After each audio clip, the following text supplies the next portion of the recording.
하나님 말씀 예레미야 33장 1절에서 13절 구약성경, 제가 가진 성경은 1106페이지입니다. 1106페이지 예레미야 33장 1절에서 13절, 우리 합독은 1절에서 3절 그리고 5절 1절 9절 1절 이렇게 나누어 합독합니다. 33장 1절입니다.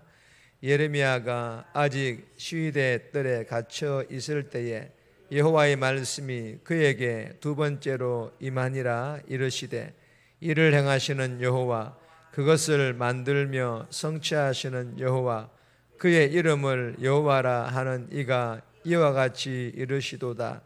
너는 내게 부르짖으라. 내가 내게 응답하겠고 내가 알지 못하는 크고 엄밀한 일을 내게 보이리라. 5절입니다. 타우러 하였으나 내가 나의 노여움과 분함으로 그들을 죽이고 그들의 시체로 이 성을 채우게 하였나니, 이는 그들의 모든 악행으로 말미암아 나의 얼굴을 가리어 이 성을 돌아보지 아니하였음이라. 9절입니다.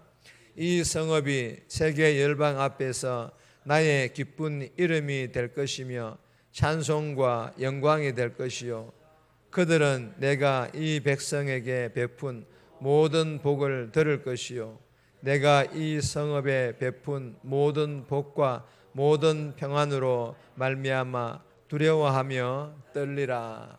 아멘. 오늘 본문의 제목은 일을 행하시는 여호와, 일을 행하시는 여호와.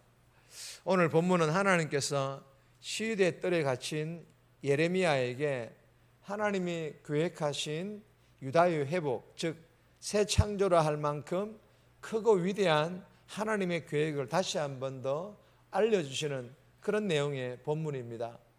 오늘 이 본문을 통해 우리에게 주시는 첫 번째 교훈입니다. 부르짖어라. 부르짖을 것을 우리에게 교훈합니다. 1절에서 3절까지인데 3절 말씀 보시면 너는 내게 부르짖어라. 내가 내게 응답하겠고 내가 알지 못하는 크고 엄밀한 일을 내게 보이리라. 여러분, 예레미야가 시위대 뜰에 갇혀 있을 때에 하나님께서 두 번째 임하셔서 예레미야에게 이렇게 말씀하십니다. 일을 행하시는 여호와, 그것을 만들며 성취하시는 여호와. 여러분, 무슨 말씀입니까? 이런 뜻입니다. 세상을 창조하시고 그리고 그 만물들 안에서 일어나는 모든 일들을 다 하나님의 뜻대로 성취하시는 하나님께서 내가 알지 못하는 크고 엄밀한 일을 내게 보이리라. 즉 우리가 감히 상상도 하지 못할 정도의 큰 역사에 대한 미래를 계획해 놓으셨다라는 뜻입니다. 그러나 여러분, 이 큰 역사에 대한 미래의 계획을 그냥 알려주고 보여주지는 않겠다라는 것입니다. 이것을 알고 싶다면, 이것을 보고 싶다면 어떻게 하라는 것입니까? 너는 내게 부르짖어라. 너는 내게 부르짖어라.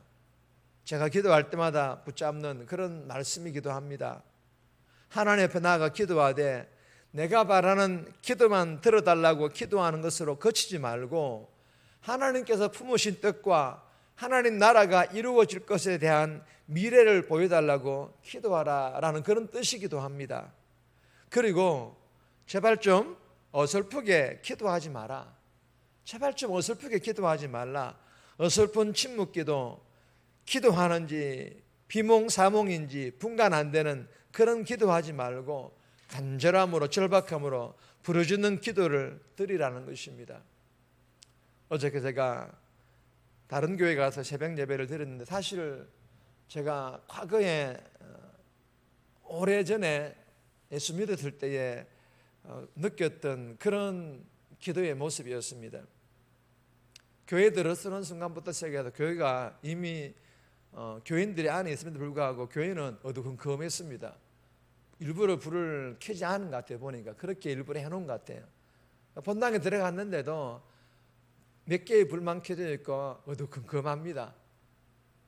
교인들이 앉아서 기도하는데 정말 조용합니다. 정막이 흘렀습니다. 조용한 상태에서 다 침묵 기도예요. 예전에 다 그렇게 하지 않았습니까? 시간이 되어서 불이 켜지고 옛날 그런 음악이 들려왔었고 계속해서 그리고 이제 불이 켜지고 똑같이 설교를 하고 설교가 끝남과 동시에 또 예배 시작하기 전 그 모습 불 꺼지고 음악이 잔잔하게 흐르고 그때부터 또 침묵이에요. 쫙합니다. 정말 정막이 흐릅니다. 저는 마음이 좀 편하긴 했습니다. 근데 개인적으로 제 개인적으로 좀 그러면서도 답답했습니다. 왜? 소리 내어서 기도를 할 수가 없었습니다. 모두 다 침묵 기도를 하기 때문에. 그렇게 해서 기도를 드리고 1층으로 내려오려고 2층을 거쳤는데 2층에서 기도실에 불이 켜져 있는데 몇몇 기도하는 사람들이 본당에서 소리 내어서 기도를 못하니까 그 기도실에서 손을 들고 거기서 막 기도하는 몇몇 성도들이 보이더라고요. 저는 뭐 그런 새벽 기도하는 방식을 뭐 이렇게 잘못됐다라고 말하고 싶지 않습니다. 제 개인적으로는 이미 저는 이제 이렇게 함께 부르짖는 이런 기도에 하나님께서 훈련시켰고 그렇게 그릇과 습관이 되어 있다 보니까 좀 하나님께 간절하게 부르짖고 싶은데 그런 기도를 저는 개인적으로 할 수 없었던 것이 좀 아쉬워서 제 개인적으로 그냥 아쉬웠던 것뿐입니다. 여러분, 어설프게 기도하지 말라는 오늘 이 말씀은요, 너는 내게 부르짖으라 이 말씀은 어설프게 기도하지 말라라는 거예요. 어설픈 침묵기도, 기도하는지 비몽사몽하는지 분간이 안 되는 그런 기도하지 말고 정말 간절함으로 정말 절박함으로 부르짖는 기도를 오늘 본문에서는 말씀하고 있는 것입니다. 그럴 때 하나님께서 내가 내게 응답하겠고 내가 알지 못하는 크고 엄밀한 일을 내게 보이리라. 할렐루야. 믿으시기를 바랍니다. 물론 깊이 있게 침묵 기도하는 것도 하나님이 들으십니다. 그러나 오늘 본문에서는 분명히 하나님께서 말씀하십니다. 너는 내게 부르짖어라. 사랑하는 여러분, 주신 교훈을 붙잡고 이 새벽에 먼저는 하나님의 뜻과 하나님의 나라를 구하고 가정과 자녀들을 위하여 구하고 그리고 교회와 다음 세대 부흥을 구하고 그리고 나의 모든 형편과 상황들을 아뢰되 간절함으로 절박함으로 부르짖는 기도를 드림으로 하나님의 때에 하나님의 방법으로 응답하시는 하나님의 복 받아 누릴 수 있기를 주님의 이름으로 축복합니다. 두 번째 주시는 교훈입니다. 하나님의 얼굴을 가리지 마라. 하나님의 얼굴을 가리지 마라 라는 그런 교훈인데 4절에서 5절까지인데 5절 말씀 보시면 싸우려 하였으나 내가 나의 노여움과 분함으로 그들을 죽이고 그들의 시체로 이 성을 채우게 하였나니 이는 그들의 모든 악행으로 말미암아 나의 얼굴을 가리어 이 성을 돌아보지 아니하였습니다. 여러분 앞에 4절 말씀 보시면 갈대아인의 참호와 칼을 대항하여 이 말씀이 나옵니다. 여러분 누구와 대항한다라는 것입니까? 여기서 이 갈대아는 바벨론을 말합니다. 그러니까 유다가 바벨론과 대항한다라는 그런 말입니다. 그런데 오늘 본문 5절에 보시면 내가 나의 노여움과 분함으로 그들을 죽이고 여러분 무슨 말씀입니까? 소용이 없다라는 거예요. 유다가 아무리 바벨론과 싸운다 할지라도 바벨론의 그 군사력 앞에 못 이깁니다. 그러나 여러분 이보다 하나님께서 막으시겠다라는 것입니다. 너희들이 바벨론과 싸울 때 너희들이 이기지 못하도록 내가 막겠다라는 것입니다. 여러분 유다 백성들이 모든 수단과 방법들을 다 총동원할지라도 바벨론을 이길 수 없습니다. 이유가 무엇입니까? 바벨론의 군사력 때문입니까? 아니라고 말합니다. 그러면 이유가 무엇일까요? 하나님께서 유다 백성들에게 나의 얼굴을 가리어 즉 외면하시면 유다의 군사력이 바벨론보다 강하더라도 그럼에도 불구하고 못 이긴다라는 것입니다. 여러분 하나님께서 외면하시면 이길 방법이 없다라는 것입니다. 참패할 수밖에 없다라는 것입니다. 모든 생명이 태양 없이는 살 수 없듯이 하나님의 자비의 얼굴을 가리시면 즉 외면하시면 그 누구도 스스로 생명을 유지할 존재 또한 없다라는 것입니다. 그런데 하나님께서 왜 얼굴을 가리시는 것입니까?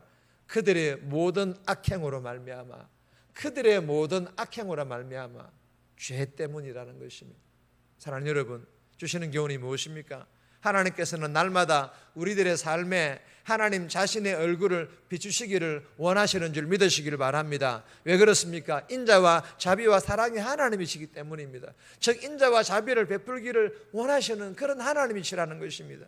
그런데 죄를 짓게 되면, 우리를 향하던 하나님의 인자와 자비가 가려지게 되면, 그러면 무엇을 해도 하나님의 도우심과 하나님의 인도하심은 사라지게 된다는 것입니다. 그러니 자신의 힘과 세상의 방법들을 동원할 수밖에 없게 되고, 그러니 실패할 수밖에 없게 되는 것입니다. 오늘 이 새벽에 주신 교훈을 마음판에 잘 새겨서 오늘 하루도 죄짓지 않음으로 나를 향한 하나님의 인자와 자비의 손길, 즉 하나님의 도우심과 인도하심을 받는 그런 복된 삶 살아갈 수 있기를 주님의 이름으로 축복합니다. 세 번째 주시는 교훈입니다. 성장하고 성숙할 것을, 우리의 믿음이 성장하고 성숙할 것을 교훈합니다.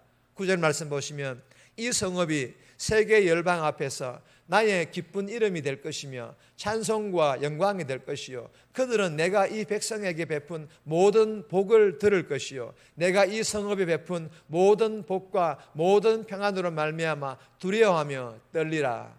여러분 6절에 보시면 치료하며 고쳐 낫게 하시고, 여러분 하나님께서는 특히 자신의 백성들을 향하여 심판과 같은 징벌이나 징계를 하실 때에 그들이 미워서 징벌의 목적을 삼아 그렇게 징계하시는 분이 아니십니다. 그렇게 하지 않으십니다.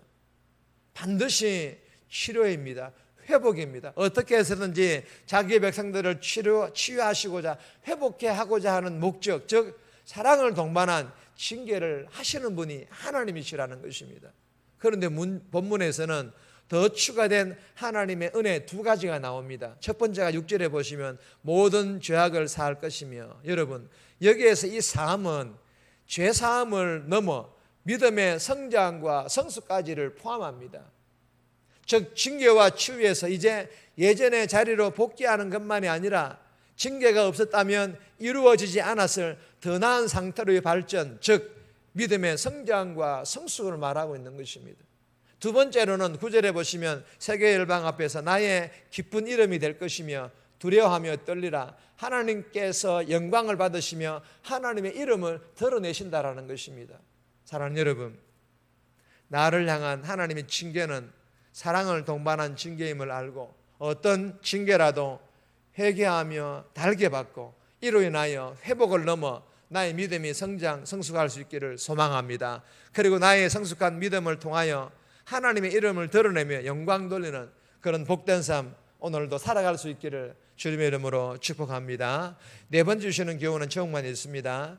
하나님 나라의 완성. 하나님 나라의 완성입니다. 10절에서 13절까지인데 개인적으로 묵상하시기 바랍니다. 정리합니다. 오늘은 두 가지를 두 번을 나누어서 기도합니다. 이 새벽에 하나님의 뜻과 교회와 다음 세대의 부흥, 그리고 나의 모든 형편과 상황을 구하되 간절함과 절박함으로 부르시어 하나님께서 응답해 주시는 복 받아 누리게 달라고, 오늘도 죄짓지 않음으로 나를 향한 하나님의 손길, 즉 도우심의 손길, 인도하심을 받는 복된 삶 살아가게 달라고. 두 번째로는 나를 향한 하나님의 징계는 사랑을 동반한 징계임을 알고, 어떤 징계라도 회개하며 달게 받고 이로 인하여 회복을 넘어 나의 믿음이 성숙하게 달라고. 그리고 나의 성숙한 믿음을 통하여 오늘 만나는 사람들에게 하나님의 이름을 드러내며 영광 돌리는 복된 삶 살아갈 수 있도록 도와달라고 이 새벽에 기도하며 오늘 살아갈 수 있기를 주님의 이름으로 부탁드립니다.